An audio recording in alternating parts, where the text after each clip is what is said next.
My parents scammed me out of $130,000 for my sister's wedding by faking a heart condition.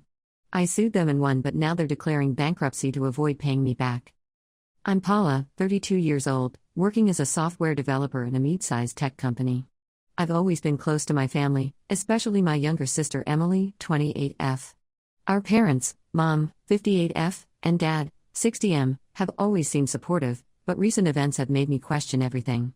Growing up, our family wasn't wealthy, but we were comfortable. Mom worked as a high school teacher, and Dad ran a small local hardware store. They always emphasized the importance of education and hard work. Emily and I both did well in school, but our paths diverged after high school. I went into computer science, while Emily pursued a degree in fashion design. From a young age, I was the more practical one.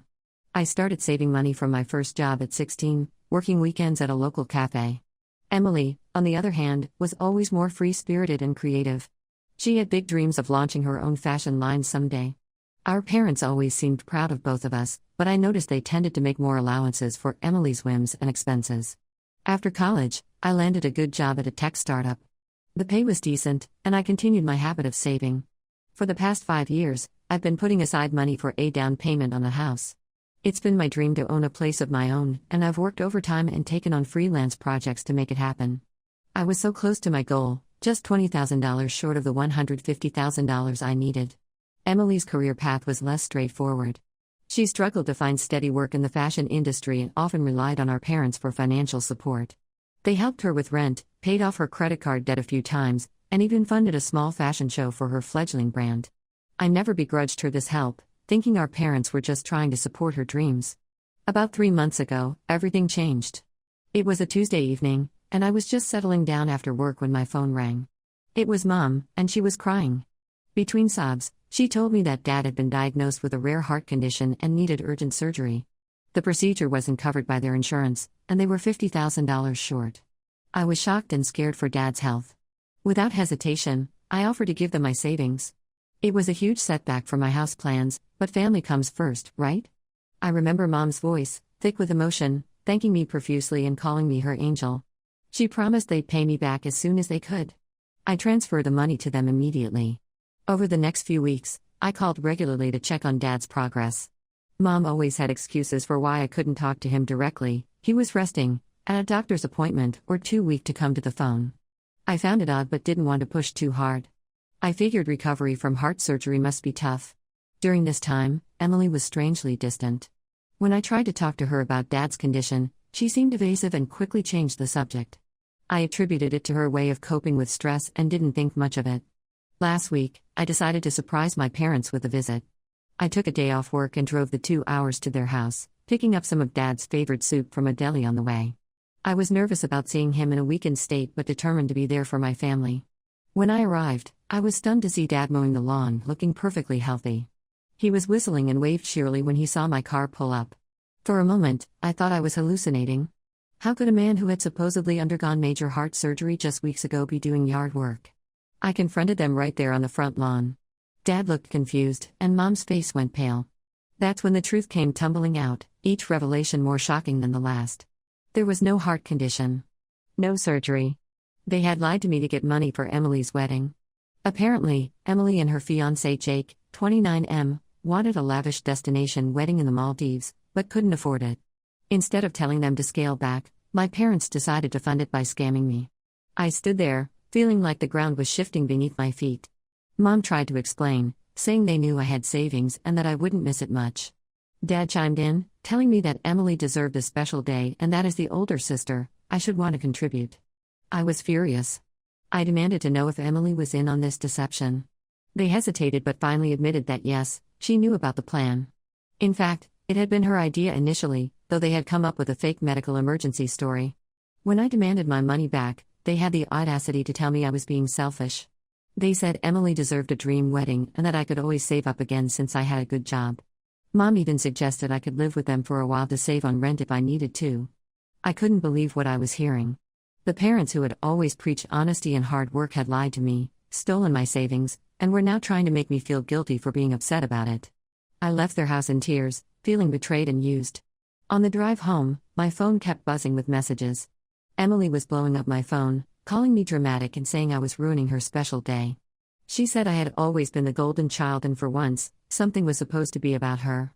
My parents were sending guilt-tripping texts, saying I was tearing the family apart over just money. But it's not just money to me.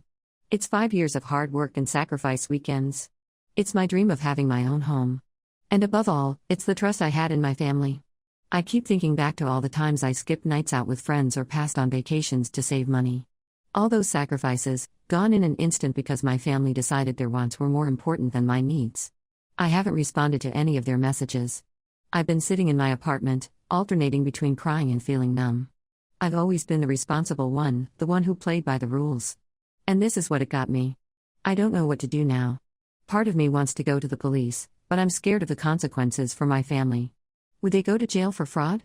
As angry as I am, I don't know if I could live with that. Another part just wants to cut them all off and start over. But the thought of losing my entire family is terrifying. I've thought about reaching out to Jake, Emily's fiancé. Does he know where the money for this extravagant wedding is coming from?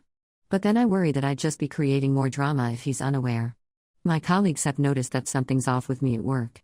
I've been distracted and making silly mistakes. My boss pulled me aside yesterday to ask if everything was okay. I mumbled something about family issues, but I was too embarrassed to explain the full situation. I feel so lost and angry. The future I had been working toward seems to have evaporated overnight.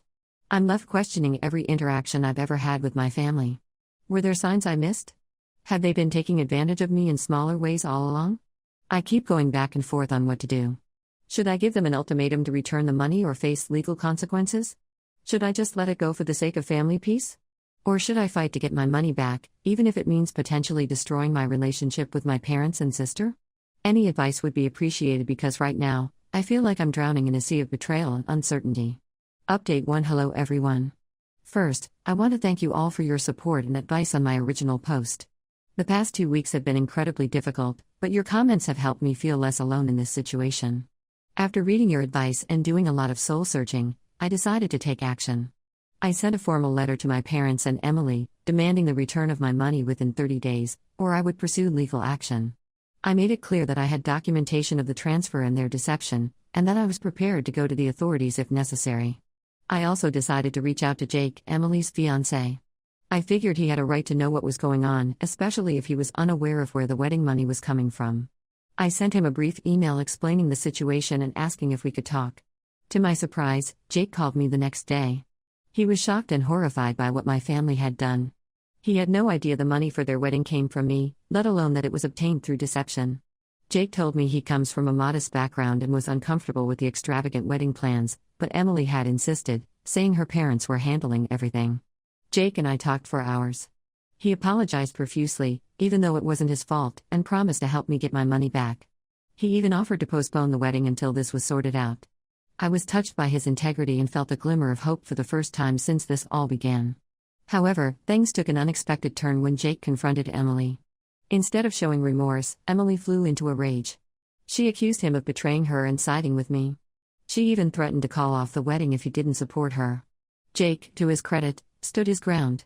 He told Emily that he couldn't marry someone who would steal from their own sister and lie about it. He called off the engagement and told my parents he wanted nothing to do with their scheme. Emily didn't take this well. The day after her breakup with Jake, she showed up at my apartment unannounced. She was crying and yelling, alternating between blaming me for ruining her life and begging me to talk to Jake. She said I was always the perfect daughter and that for once, she wanted something for herself.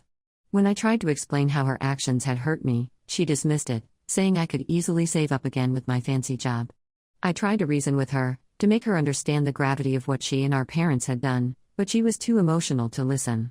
She brought up childhood grievances, claiming our parents always favored me and that this wedding was supposed to be her moment to shine. When I didn't give in to her demands, she left, threatening that I would regret this. My parents, instead of seeing the error of their ways, have doubled down. They're now saying that I've not only ruined Emily's wedding but also her chance at happiness. They've been calling and texting nonstop, alternating between guilt-tripping and anger. They're threatening to disown me if I don't drop my demand for the money and apologize to Emily. I'm standing firm, but it's hard. The family I thought I had is crumbling around me. Old family friends and relatives are getting involved, with some supporting me and others calling me greedy and unforgiving. My aunt, mom's sister, called to berate me for tearing the family apart, while my cousin on dad's side reached out to offer support and shared that my parents had borrowed money from her parents years ago and never paid it back. Through all this, I've found unexpected support. Jake has been keeping in touch, offering moral support and any help he can provide. He's even offered to testify if it comes to legal action. Some of my cousins who I wasn't very close to before have rallied around me, offering emotional and even legal advice. My best friend, Lisa, has been my rock through all of this. She's let me crash at her place a few nights when being alone in my apartment felt too overwhelming. She's also been helping me gather and organize all the evidence of the money transfer and my parents' deception. At work, I finally broke down and told my boss what was going on. To my relief, he was understanding and offered me some time off if I needed it.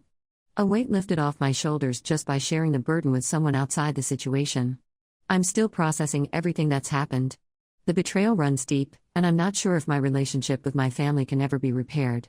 But I'm also feeling stronger, knowing that I'm standing up for myself and what's right. I've decided to go ahead with legal action. I've consulted a lawyer, and we're preparing to file a civil suit against my parents. It's not a step I take lightly, but I feel it's necessary. My lawyer has advised me to cease all direct communication with my parents and Emily, so I've blocked their numbers and email addresses. As for Emily, I'm giving her space. I hope that one day she'll realize the gravity of what she's done and seek to make amends. But for now, I need to focus on myself and getting back what's rightfully mine. The dream of buying a house feels far away right now, but I'm trying to stay positive. I've started looking for a second job to rebuild my savings, and I'm also considering moving to a cheaper apartment to cut down on expenses. Thank you all again for your support. It means more than you know during this difficult time. I'll update again when there are new developments in the legal proceedings. Update 2. Hello everyone.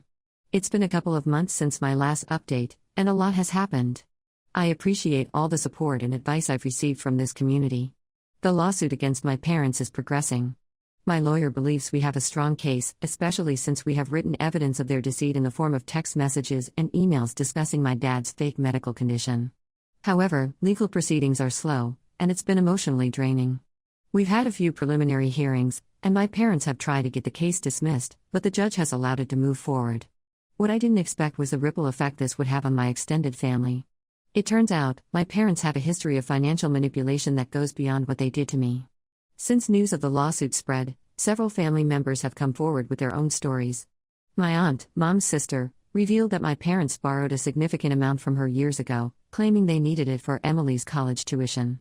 They never paid it back, and now we know that Emily's education was fully funded by scholarships. My cousin shared a similar story about a loan for a non-existent medical emergency.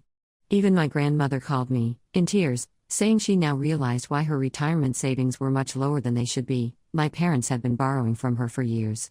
This revelation has caused a major rift in the family. Some relatives are furious with my parents, feeling betrayed themselves. Others are angry at me for airing dirty laundry and potentially ruining my parents' reputation in our community. There have been heated arguments at family gatherings, and some relatives aren't speaking to each other anymore. Emily, surprisingly, reached out to me last week. Our conversation was tense, but she admitted that she's been doing some soul-searching. She apologized for her role in the deception and for her reaction when it all came to light. She's started therapy to work through her issues and has realized how toxic our family dynamic has been. She confessed that she's always felt overshadowed by me and saw the lavish wedding as her chance to finally be the center of attention. While I appreciate her apology, I'm not ready to forgive her yet. Trust, once broken, is hard to rebuild. But it's a start, and I told her I'm open to slowly rebuilding our relationship if she continues to show genuine remorse and change. As for my parents, they're not handling the situation well.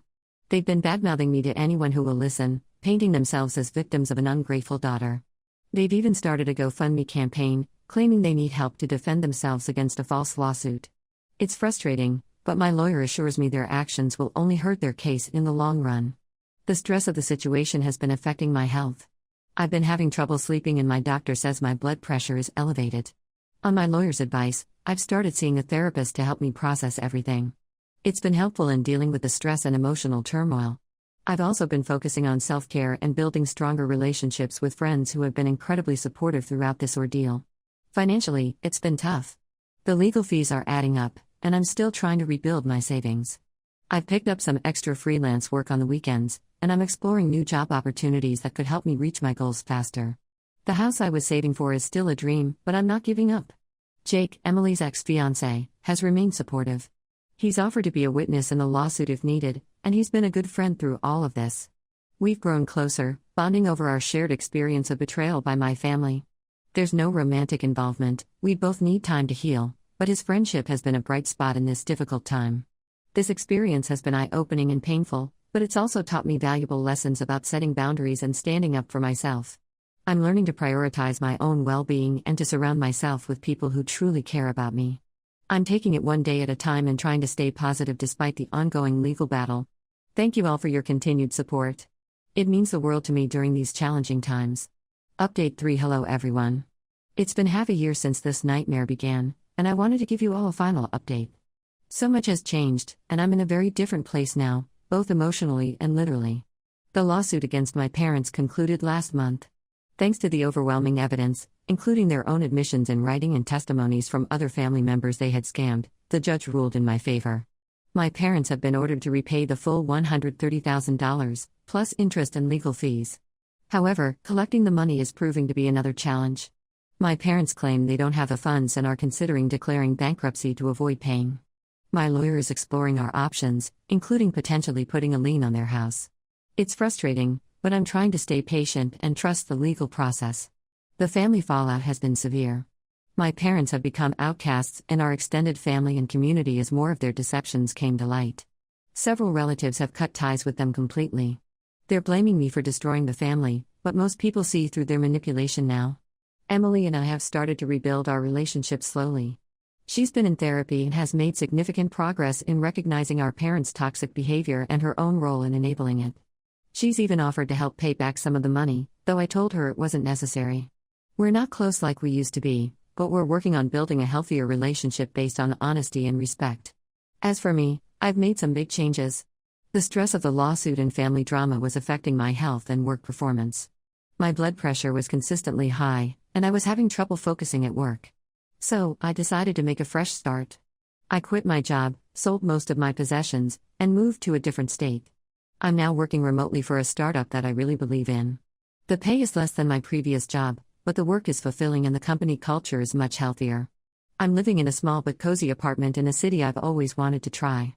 It's been an adjustment, but I'm enjoying the change of scenery and the chance to reinvent myself.